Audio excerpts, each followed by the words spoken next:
Reddy. BRS లోనే కొనసాగుతాను అంటూ MLA తెలిపారు. ఇప్పుడు రాసుకోండి బీఆర్ఎస్ దెబ్బకు కాంగ్రెస్ అబ్బా అంటున్నారు బీఆర్ఎస్ నేతలు.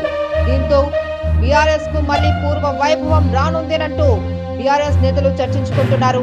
తిరిగి సొంత గూటికి చేరుకోవడంతో ఎమ్మెల్యే బండ్ల కృష్ణమోహన్ ని వర్కింగ్ ప్రెసిడెంట్ కేటీఆర్ సాదరంగా ఆహ్వానించారు.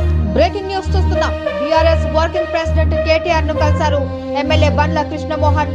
తిరిగి సొంత గూటికి చేరుకున్నారు గద్వాల్ ఎమ్మెల్యే బండ్ల కృష్ణమోహన్ రెడ్డి.